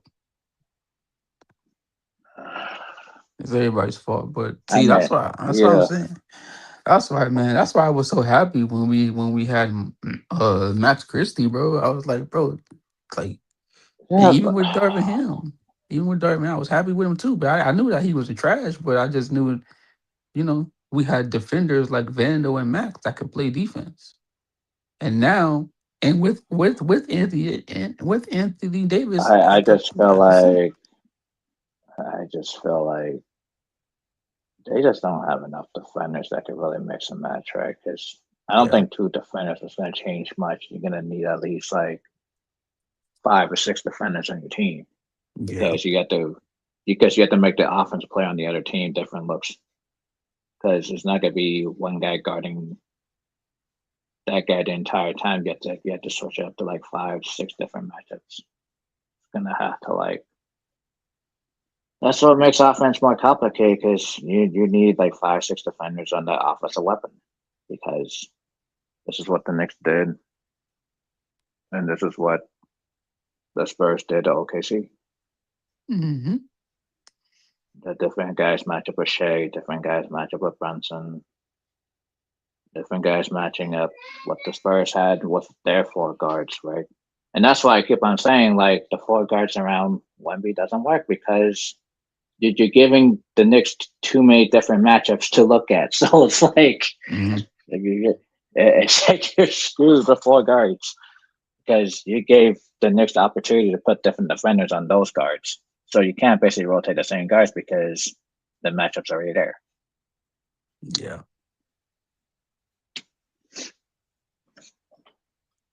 I just don't know what we're gonna do, guys. Well, I think that Hope. I'm just Luca saying. is a great I'm, player to build I'm just around, saying. right? I'm just saying. Two defenders don't change the. I'm just saying two defenders don't change the game. You're gonna But does a need th- but does 6. a 3-and-D player change the game for us though? Let's say we keep Luca and we go get a 3-and-D like the Knicks have or like the Spurs had a 3-and-D. You think that's going to change? Because we had Matt Christie right there, but we traded him away. But you think we could have kept him and he would have probably changed the dynamic of Luca's off defensive game and his you know because we keep on saying like we need guys at the shooting guard position that can defend and at the small forward position that could defend when you had somebody like that. Yeah, but the biggest. I mean, I said this before. Like the biggest issue with all the guards that you had is just they're not they're not great defenders. Right? But look at Nick Smith Jr. is not a great defender. You look at Luka's not a great defender. Austin Reed's not a great defender. Look at I mean, the whole entire backcourt was not great defenders, and that's what the biggest issue was, right? Yeah, Because I got you. I understand. because your backup could score 70, 80 points, but you're giving up like what 90, 100 on the other end, right? hmm But Eric, check this out, right? Let's say we kept Max Christie, right, and we started him next to Luca, and we brung Vando off the bench to be our another defensive That's stopper. We see, he, that's gonna be a tall order for Max because he's gonna have to guard all these guards because there's no other guard that can play defense, right? then that's the case. Then sometimes I'm not saying all the time, but I'm saying Because Max Christian's gonna be switched on the different guards, right? Because of how offense is predicated through the backcourt today compared to back then. Right. yeah, but wouldn't you? I mean, if Max there, then Vando had to be off the bench, or Vando can probably start next to him. Yeah, because Vanda has to be switched onto a guard, and then Maastricht is going to be switched onto the front court, which that's a mismatch right there. Like that's like if I'm saying you're going to need more than two defenders on the court. Right? Yeah. I think it was better having AD and Vandal and Max Christie. Yeah, but the problem is what Vanderbilt's injuries and AD's injuries, right? Yeah, So at that's the least Max problem. Christie has himself. That's himself, right? Yeah. Yeah, you can't expect Max Christie to guard everybody on the floor, No, right? no, no, no. Like, I know that, but I'm just saying, like, I don't know, bro. I'm just trying to put some pieces up that we can, what we can do because, like, it's like, man, it's like, what are we gonna do? but Because we keep on saying we need a 3 and D, then we need a small forward, then a center, now we need a power forward, now we need a bench, and I'm mm, just saying they need a team. I just think they need a whole entire team as a collective that can really have the intangibles. Like, that's gonna be I'm hard not to get saying. those intangibles, though, bro. It's hard. Because listen, I the mean, the Spurs Knicks did got it. better. The Knicks did it when they trade Yeah, all that for Bridges, and people thought that was one of the worst trades in NBA history. And now what that look like? and one of the best trades in history. We so. This is the intangibles I'm talking about, right? Like the OG Anunoby trade, right?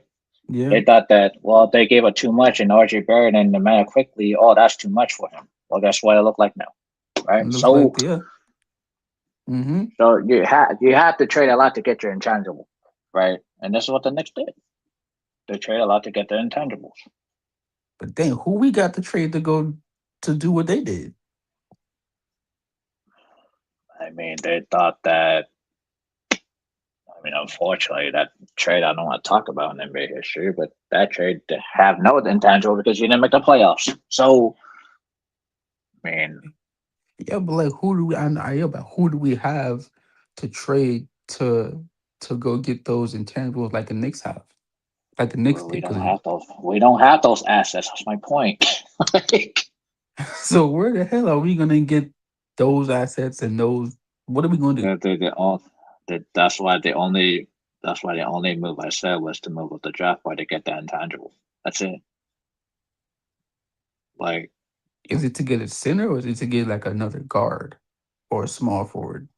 to get an intangible play doesn't matter what next to Luka because Luka needs a whole lot. That's what I keep on saying, one intangible at a time.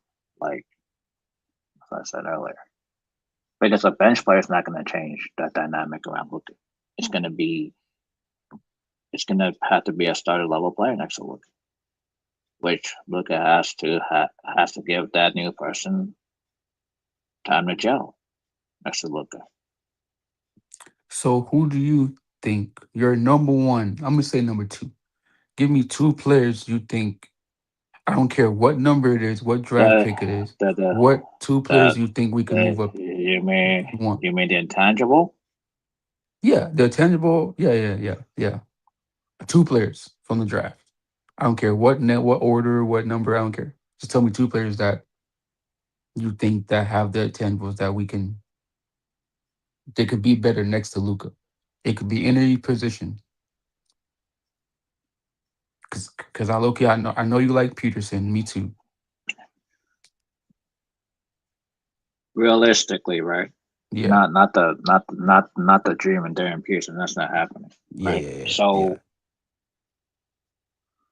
I'm gonna go Kingston Flemings and Cameron Carr Okay, I like that. I like that. because because Luca needs a guard that doesn't need to score a lot. He needs to Hmm. do the other things like in the passing lanes and getting key buckets when it matters, right? I Hmm. mean, I'm looking for defensive minded players next to Luka. I'm not looking for like how many points he can get me or how many. I'm looking for the intangibles, right? Hmm. Like get in the passing lanes and make the offensive player frustrated. Those types of players, right? So that's what Luka needs. Yeah. You said Kingston Flemings. Mm-hmm. Yeah, I see him right here. Okay. Let's see. because Fleming's a type of guard that can really change things for Luka so that he wouldn't have to have a high usage. Let me see. If Luka's biggest issue was a high usage rate the last a year and a half. I mean, it was a bigger issue because too many turnovers and bad shot selection, right? Yeah. Hey, Luka. I mean, Luka. Humble. So wait. So you would rather? So Eric. So because he's 6'4". I mean, that's fine. He plays like he can get in the passing lanes with the wingspan that he has. So you would want him to play shooting guard next to Luka? No, I'm just saying that Luka has to change his game by playing more off the basketball. The biggest issue was his high usage rate. And I think Kington Flemings could take some of the usage rate from him so that Luka can play off the ball. Okay. So let's say we do draft Flemings, right? Mm-hmm. Okay. So we still have JJ Redick too. I don't know what we're doing, so let's not say JJ Redick. That would be a different conversation for another Okay, day. cool. I'm Okay, cool. Let's not not say JJ gonna Redick. drag Okay, it back. I'm not gonna drag it back to that topic. I got you. Okay, cool. So let's say we got Flemings, right? Mm-hmm. Is he coming off the bench, or is he starting next to Louis? He's starting next to him Okay. because if you didn't have a problem with Kyrie playing next to him, Mm-hmm. and Kyrie is short and Kingston Flemings, Mm-hmm. so why would you have a problem with Kingston Flemings next to Luka? Yeah. I'm just saying, Luka needs guys that are willing to do the other work so that this game wouldn't be so Ooh. complicated. I mean, the high usage rate is already like complicated, right? Because Mm-hmm. people said like, well, Luka's playing too many minutes. He's got too many elements going on because he's dribbling the ball too much and Yeah. wasting Yeah. too much of the clock. Yeah. And his And energy too. the half court offense is too Stagnant. it takes yep. Yeah, And stagnant. that It and doesn't that's move. and that's why I say Kingston Fleming is a different type of guard that can really play on the fast break and create the extra pass for the front court Yeah. compared to Luka. I'm watching him now. I'm watching the highlights. He is quick. And He that's he why I reminds said me you of a need. little like a SGA a little bit too, because he likes taking to the Well, basket a lot. he's only 19, and that's the crazy part. Ooh, that man had that Allen Iverson crossover. Yeah, Eric, I like him. Mm-hmm. What pick is he? They think about he might go. Might go 10, 7 and 10. He might go 7, or he might go 10. He might even go 11. Yeah, I like that. Mm-hmm. Dang, but low key, Eric, when I'm watching him play, he likes to take it to the basket, and then when he gets in the mid range shot, he takes his mid range shot. I haven't seen him shoot the three yet. He takes the I ball to the mean, basket a lot. I haven't seen him that's shoot the like, three. and I don't think he needs to shoot the 3 if Luka's taking threes anyway. Right? But he can play that. If He could play the passing lanes very, very nicely though. He plays defense. He plays those passing lanes. I mean, that's why. That's why Luka needs a guard that can really change the pace. Yeah, And he reminds me of a Dylan Harper. What's the I will formula never nowadays, go. though? It's a I won't go guard that and a far. big, right? Yeah. Yeah, Mm, yeah. but yeah, he reminds me of Dylan Harper Like how but Dylan Harper can change the yeah, pace of the this game. era is more guard driven. More Yeah. like centers.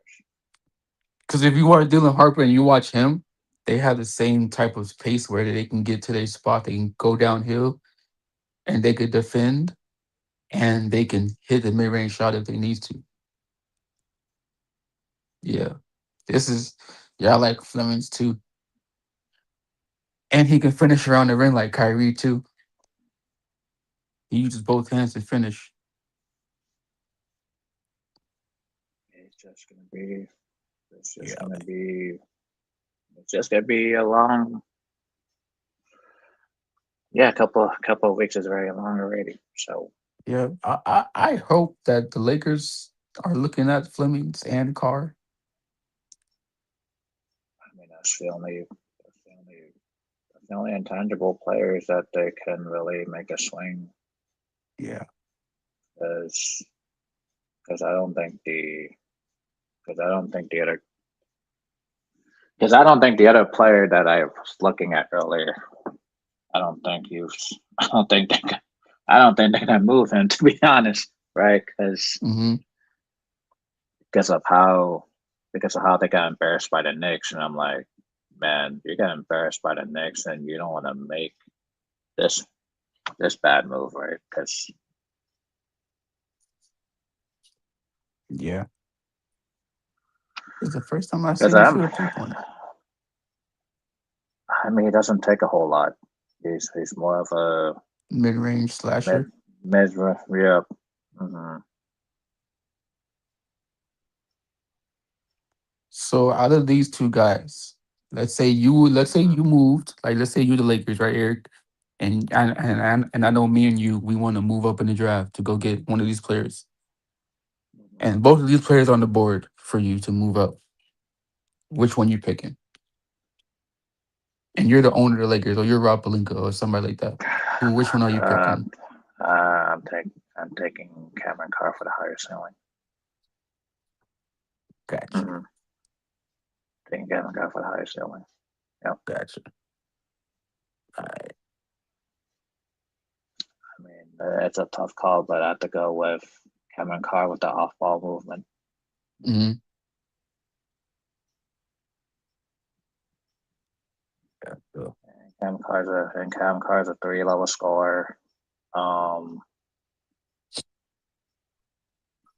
Cam Carr plays well in the passing lanes and get on the fast break, and that's what they seriously need. They need the fast break more than than before. anything. Yeah, because I remember you Mm-hmm. said that, you know, this new regime wants us to play fast Play at pace, a to fast break. play up and Yeah. down. Yeah. Mm-hmm. And I But think they couldn't do it because the team was like stuck on the half court while your whole starting lineup was not. I mean, they're somewhat athletic, but kind of not to what they're liking. mhm, I mean, that's what it is, man. Like,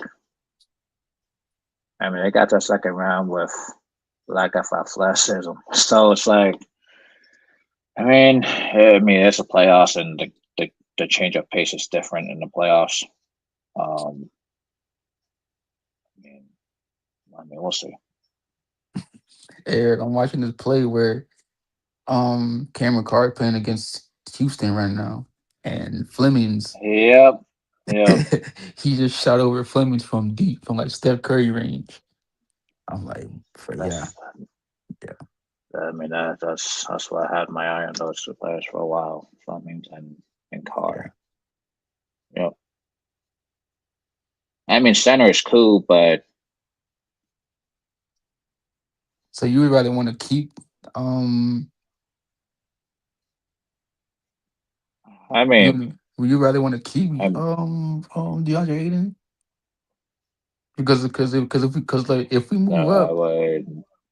I mean, if he opts in, right? Because his player option is pending, right? If he opts in, I'm trying to get another asset for him. So it's about maintaining as many assets as you can, and then think about trying to flip it cash in. Yeah. But Eric, let's say we move up to get Flemings or Carr, right?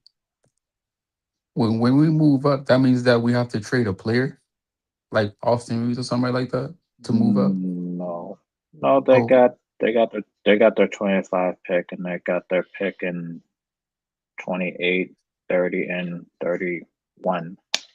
So they'll be fine. okay, cool. So we can move up and get one of these like Carr or Flemings, and then we can still go make a trade to go get the center we want from another team, right?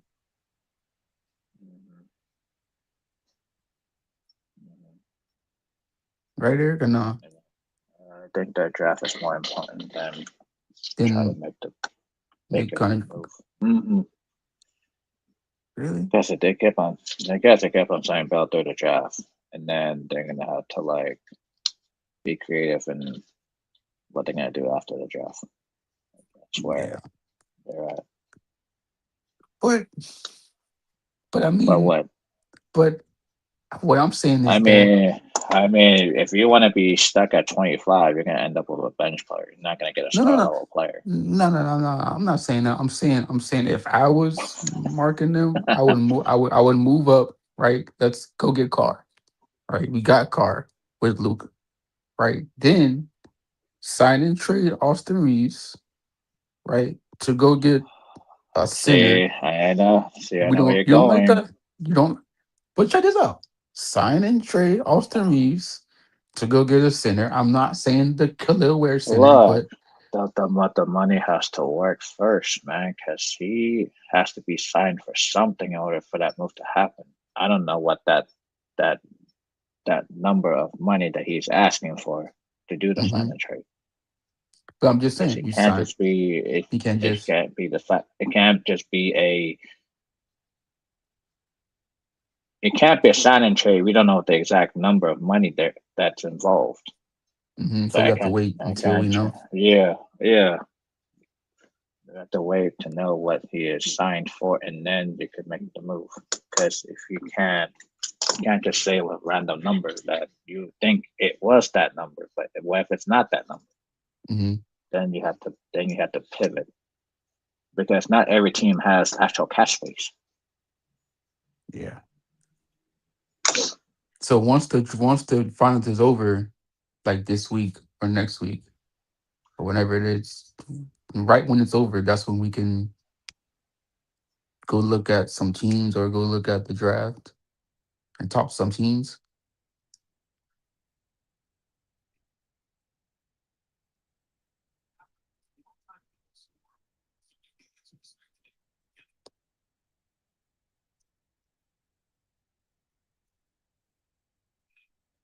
What was that question again?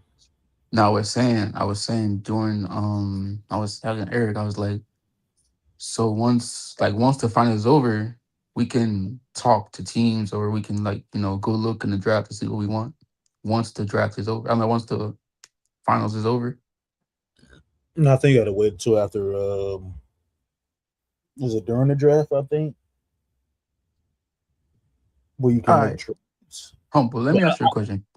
Go what's up? ahead. Let me ask you a question. Okay, so I was talking to Eric and he had his eye on Flemings and Carr, right? So let's say when we move up in the draft, no specific order, no number, no nothing. What two players, because he said he wants Carr and Flemings. So what two players do you want if you moved up in the draft?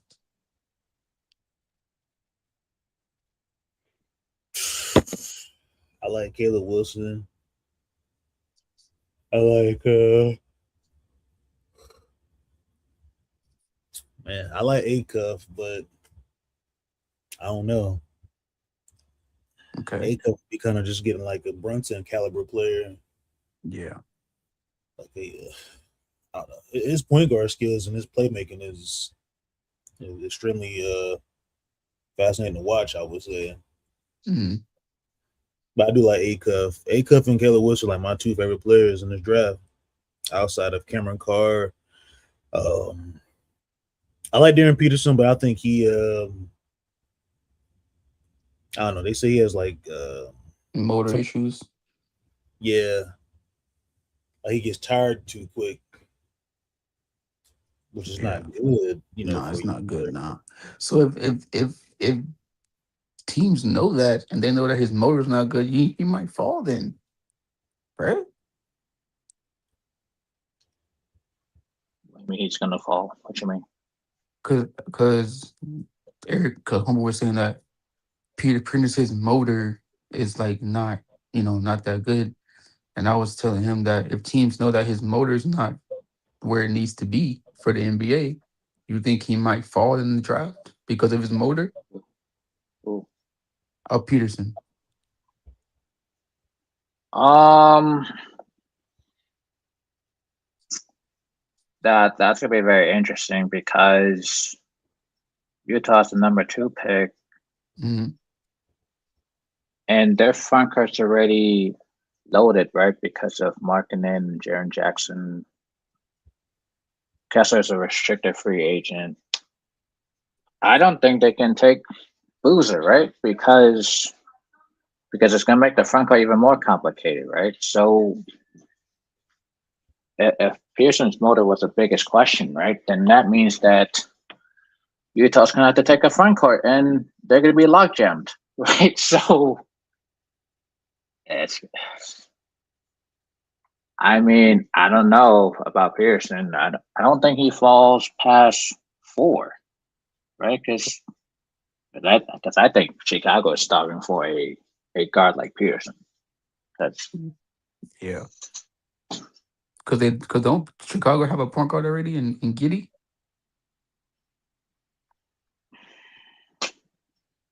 I mean, Pearson could play the 2, and yeah, Pearson could play the 2 next to Giddy, right? So I don't think that would be a problem. Um,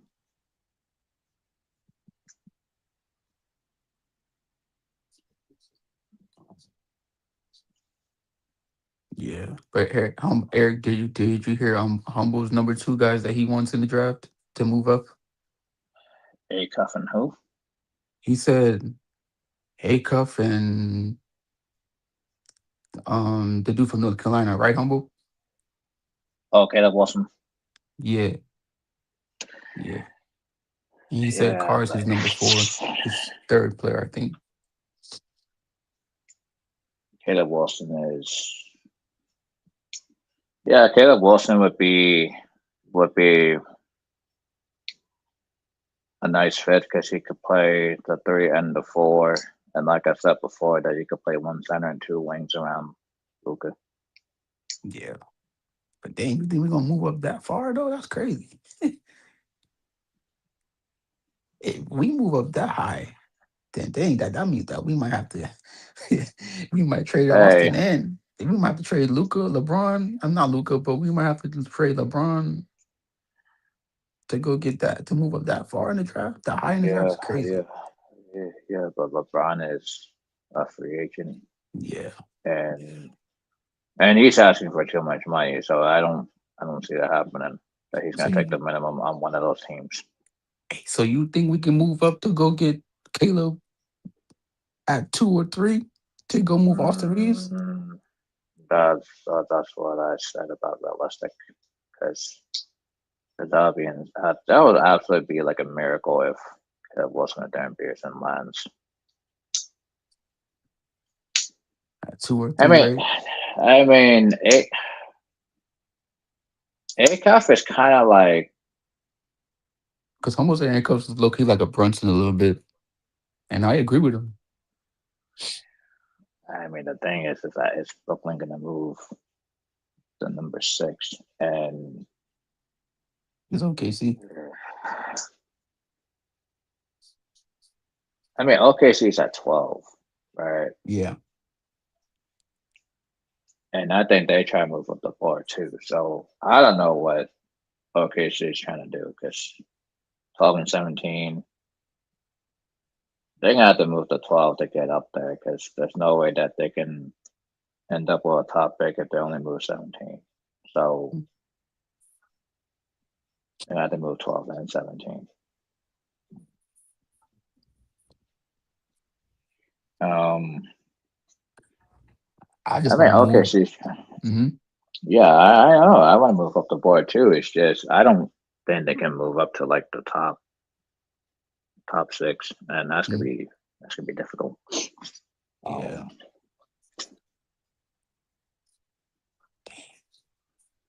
I mean, So what we gonna do though? Because if we can't move up to top 6, top 4, then we might have to move up to top 10, or top 8 or 9, right? Or 7. mm-hmm.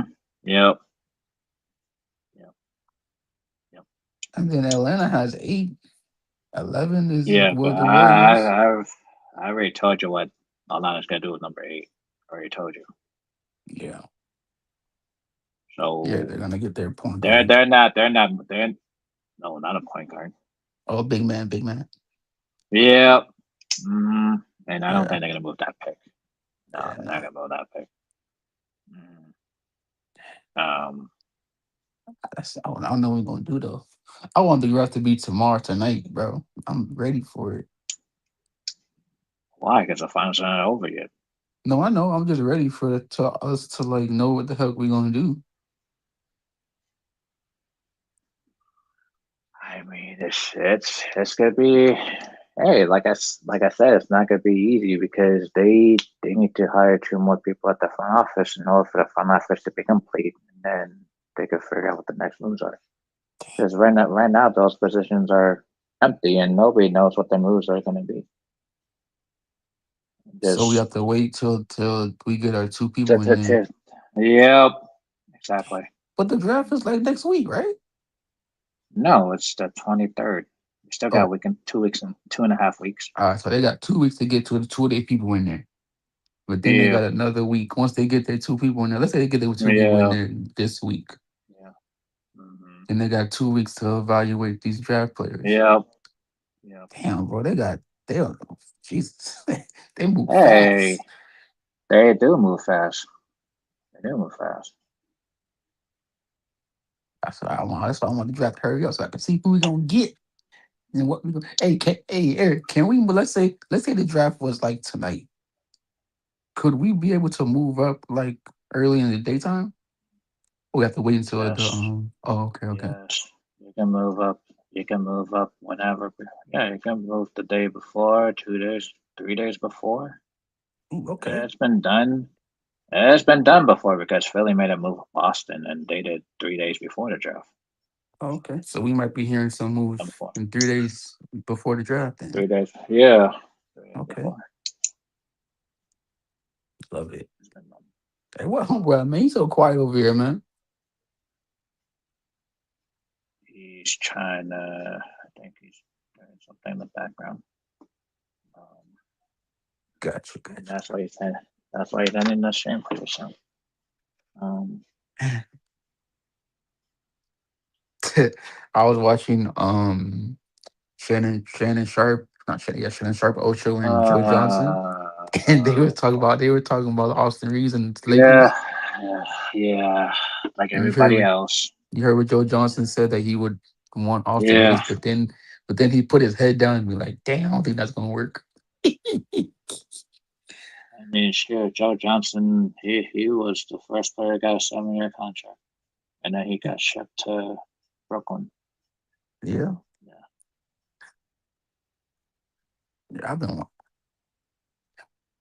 yeah, I want to see if he can play. So what I mean, position that Carr going Eric? What position the Carr gonna play for he, you in the Lakers? he's gonna be the 2. Oh, okay. He'll be 2. Uh, He'll be 2. Okay, that's that's good. why that's always look at star level players. And this Yeah. is the year to do it. Hmm. Because I mean, even though the bench was a big issue, but the thing is Hmm. that a lot of your bench players are in a starting lineup, so you can't really tell who's. Who was who? Yeah, like who the Yeah, heck was who? Yeah, it was difficult to say yeah, who the heck are you. You know what I'm saying? Like, because yep, Loki, the bench wasn't yeah. playing. Even a No, Loki, even with this, the bench wasn't playing because most of your bench was the starters. starters. Yeah, I shoot. So Even with the Spurs too, Eric, because Off the bench, they had Johnson come off the bench. Then they Yeah, had Harper there Harper, too. Yeah. and then sometimes they had Wow. Barnes. Yeah. But Barnes really didn't play the last game, No. so really they had 2 players come off the bench and 3 actually for the center. So yeah, Yeah. even with the Knicks too, the Knicks didn't even have that much players come off the bench either. If you have players off the bench being a starting lineup, yeah, it becomes a bigger issue because that's why the role players are expected to be a higher standard, but they're really bench players and not starter level players. So it's kind of like the same thing of Rui and Austin Reeves and Luke Kennard. Mm-hmm. I mean, those guys are bench players. They're They're not not starter level players. starters. Yeah, Mm-hmm. yeah. I mean, it's what it is. It's what it is. I think the power forward, the center from not the center, but the small forward, Cole Pete or whatever my name is, Khalil Pete, the Arizona draft pick. Yeah. He reminds me of Rui. No, but his shooting needs work, man. That's why I Yeah, don't have. That's what. That's why I you don't don't have have him him. that. Yeah, nah. I don't have him. I don't have him that high of a board. I think he. I think he dropped significantly because I thought he was going to be a lottery pick. Yeah, But I mean, you put him as a floor spacing 4. He can't shoot. You put him at the only thing you could do with Cole P is put him at the dunker spot, like, yeah. That's it. or he's more of a slasher. Yeah. Yeah. But see, that's why when you said what the heck are we gonna do with Thero, it's true. Like what the heck is he gonna do? Now that's why I keep on saying like a dude needs to work on his jumper Yeah.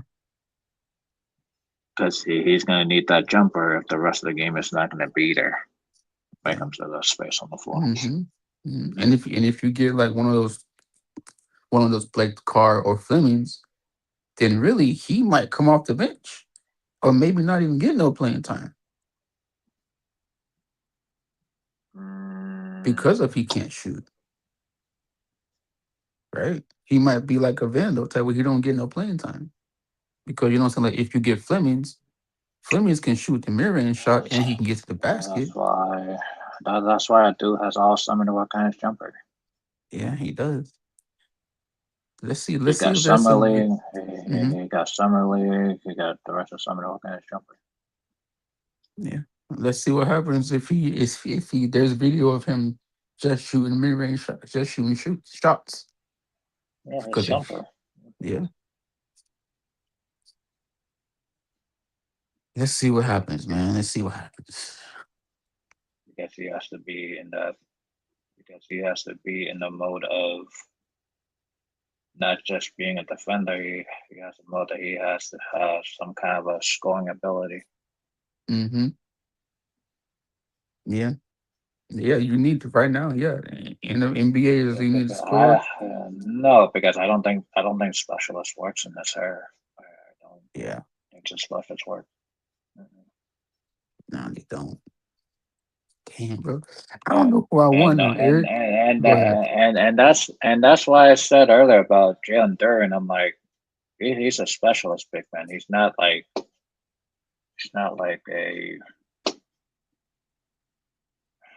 I mean, some people see Jalen Duren as like a dual threat big, but I'm like, his offense is limited, Mm-hmm. right? But his defense is there. Yeah, Give him it's that. there. Yeah, but It's his just his offense is offense is limited. fine. Yeah. So wait, Eric. So I see on Twitter that they had like a list of players that the Lakers was working out. Is that the real Mm-hmm. list that the Lakers players was working out? Yeah, most of the guys are second rounders, or Oh shit.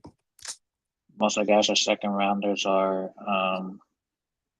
undrafted free agents, or guys that are gonna sign up for the summer league. Yeah, those guys. So you think we're gonna work out some of these draft players that we want? I mean, we don't even have the rest of the front office, so can't really.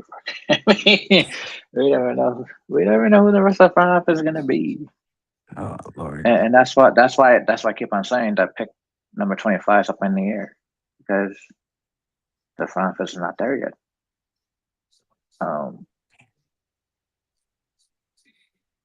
But like so like when do like let's say when do Carr and Flemings and all them when do they get like go to the facility and work out for the team? Do they do it before the draft or two, after the draft? two, 2 weeks before the draft.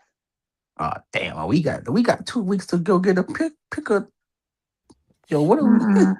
yo, what the heck Appreciate are we everybody tuning in, man. We finish something off here in a little bit, or here in a sec. So, and I appreciate Eric and Lad, Path, Sneed, everybody pulling up to the panel, chat, Angry, Big Baby, my boy Larry J, E Leezy, man, showing love, man.